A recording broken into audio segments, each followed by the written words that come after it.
Hello everyone, I'm back in the Z3 for another installment.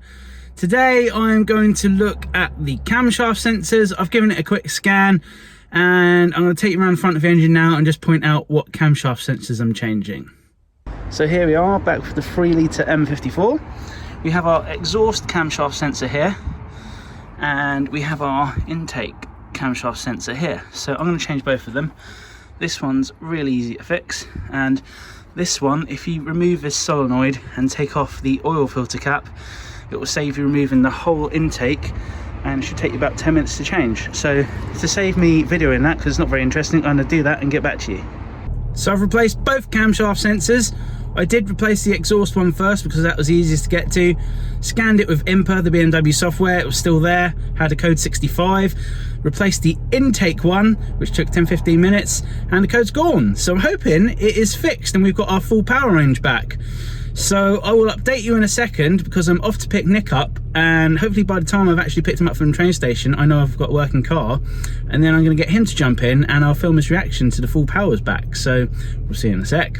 So we're here in the Z3. We have the lovely Nick here, who owns the Z3. Greetings. And we're going to give it a test and give it the full beans now. So take it away, sir. Nice. I will. All right. So let's get to the straight, and then we'll. Nonsense. Send it. Send it sideways into a ditch.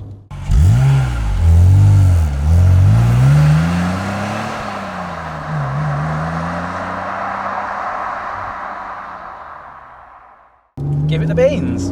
Avante.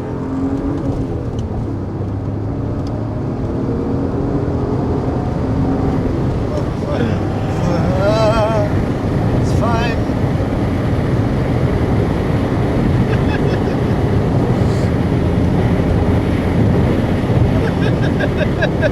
I reckon 100. 70. 67 will do. God. This car makes 30 miles an hour feel so fast. Of course. 4.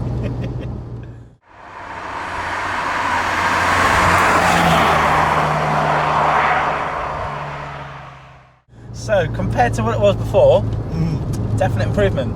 I would say it's a definite improvement. We've got all the power back, which is a nice improvement. So if anyone has an M54, 3 litre, 2.5 litre, or just any of that generation engine which is lacking a bit of power and you don't know why, you don't have an engine code because you haven't got a scanner, there's no obvious engine dashboard lights, then look at your intake camshaft sensor, give it a change. It's only a £20 part and you should be good to go to get your power back, because that's the case here. Obviously we had the intake air pipe leak because there was a big hole in that. We fixed that, still down on power, but now we changed the intake camshaft sensor, all the power's back and it's beautiful. Yeah, it is. So if you want to see more videos on this car, because we're technically at the end of the series now, the power's back, let us know in the comments. There's other jobs we can do. There's spark plugs, there is the valve cover gasket, it's leaking a bit of oil, there's a myriad of tiny little jobs which need to be done. Snorkel lift kit, everyone's doing it these days, aren't they? Yeah. Let us know in the comments, like, share, subscribe, and we'll see you next time. So from me and Nick, see you later. Yeah. Check the mic and make sure it sound right, boys.